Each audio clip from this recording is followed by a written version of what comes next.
Here we have a new 2025 Buick Enclave. Now this one comes in the preferred trim level, so this is the more basic trim. This color is Summit White, and then we have sandstone leatherette interior. For the powertrain, we get a 2.5 liter turbocharged 4-cylinder engine that's mated to an 8-speed automatic transmission. As we come around to the front end here, we do get our LED headlamps along with LED daytime running lights.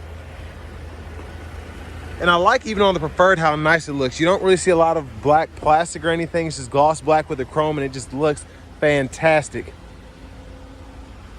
Down here to these wheels, these are probably my favorite wheel option on the Enclave. These are 20-inch aluminum. I like the kind of dark gray matter look. Passive keyless entry on all 4 doors. Memory seat functions, power door lock controls. We get express down on 3 windows and then 1 touch up and down for the driver's side. Power folding side mirrors that are heated, and we do get blind spot monitors in those. We also have the auto sense liftgate, Bose sound system. And over here we can go through the drive modes: auto stop, electronic parking brake, hood release. We get a manual tilt telescoping steering wheel. Here's the power driver's seat. We get 4-way power lumbar support here, which is a nice touch on this Enclave. But I want to give a huge thanks to Chevrolet Buick GMC of Murfreesboro for allowing me to review this Enclave today. I'll leave a link below in the description. If you're looking to find the best price on one of these closer to home, click on that second link down below. It takes just a minute to fill out your information. I'll make sure the local dealers are fighting to get you the best price on this or whatever new vehicle you might be interested in. But sitting behind myself in the second row, I have the seat up front adjusted for someone of my size, being 6'3", longer legs. That's my driving position there. Tons of space with the seat all the way back, so that's pretty impressive. Seat back pockets on both sides. Rear AC controls, we can set to auto, adjust fan direction, fan speed, temperature. And then we do get the 3-prong household plug-in here, 2 USB-C charge ports, and then a pretty decent storage pocket there. Bottle holders, LED reading lights throughout.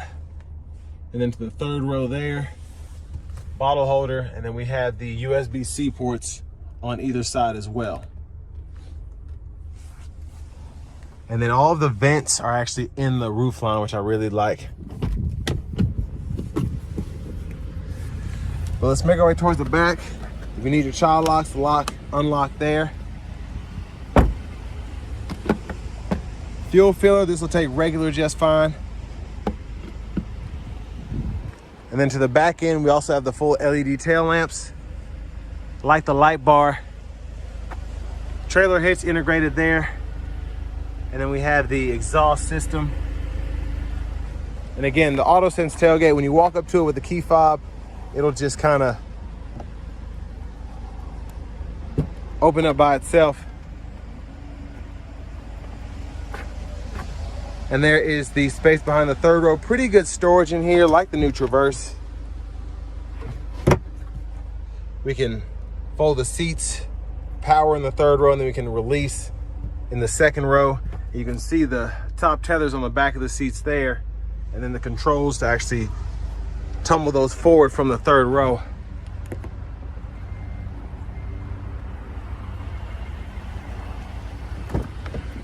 Now to the second row here, it just rained, so again, that tumble feature, you can do that there.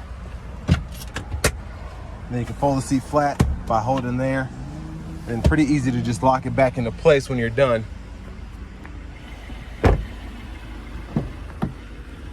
And then front passenger seat power with 4-way power lumbar support as well. And then I like how they did this underneath where the typical shifter would be.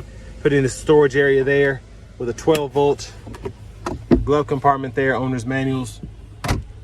And then a window sticker right here.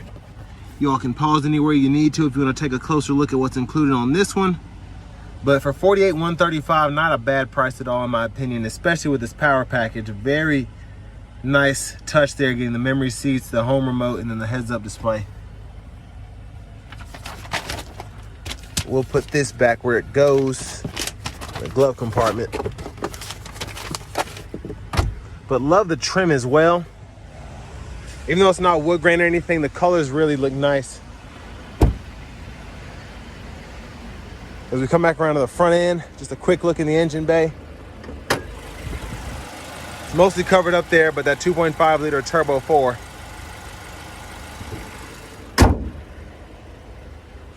And then right before we hop in the driver's seat, I'm going to show you the turn signals.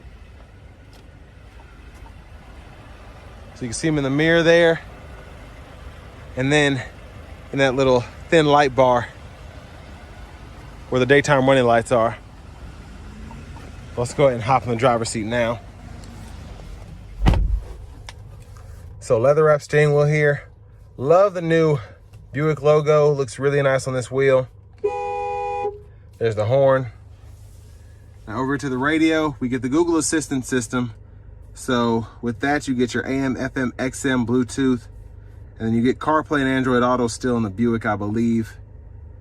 All of your controls are here.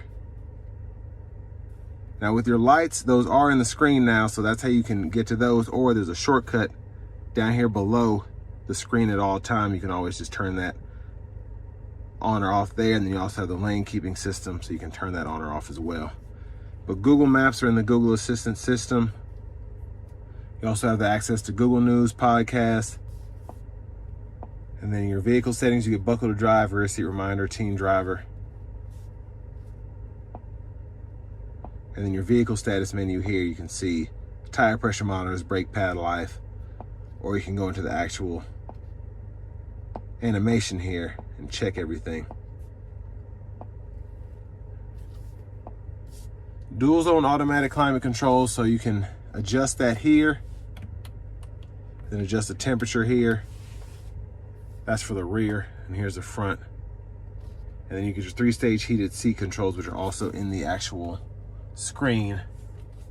It's kind of a weird glare now, so I apologize if it's kind of hard to see.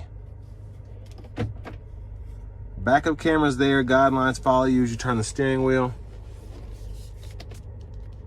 And then you have a front camera as well. And then you also get your curbside view too. Now another neat feature is if you need to see who does or doesn't have their seatbelt on, you have a nice little animation here next to the gear selector, so it'll tell you what gear you're in, and then it'll also tell you who has their seatbelt on and who doesn't. Now, since the shifter is moved, the volume knob is here, so you can adjust that, click there to mute. And I like how they did this with having the wireless charging pad here. It takes some getting used to, but it was a good use of space, especially for the Buick customers, just not having to either use a scroll here or a small knob, just having a nice big knob right where you would want to turn the music up or down. Bottle holders there, center console cubby space, removable tray. You also get a nice light. And there's a look at the back seat from up here. Sunglasses holder. Hazards are right there. And there's the vanity mirror. But back to the steering wheel itself. Stalk on the right side is for the blinkers, fluid there, intermittent wipers, and then your rear wiper right here. Rear fluid is there. Now your shifter is now on the column, so hit the brake, pull for neutral, pull and up for reverse, pull and down for drive, press P for park. And then while you're in drive, you can go into the low mode here, and then you can use the paddle shifters to go through those gears. You want to use the limiter there. Now in terms of cruise control, you get the adaptive there. You can set the speed, and then if you want to change from adaptive to regular, you just hold that X there, and it'll switch. The gap adjust for the adaptive cruise, and the forward collision alert is here. Voice recognition. And then over here, we can go through our radio station favorites, track list, depending on what audio source we're in. And then Bluetooth, mute. It's a little check to go through when applicable, going through the audio sources or favorites. As you can see there, heated steering wheel toggle. And then this goes through our gauge cluster views here. Now with that power package, again, we get the heads up display. So there's that there, and we can adjust the settings for that over on the side here. So the brightness, the height, and then the rotation there. And then you have a few other settings in the actual screen. Push button starts here. And finally, here's the key fob with remote start.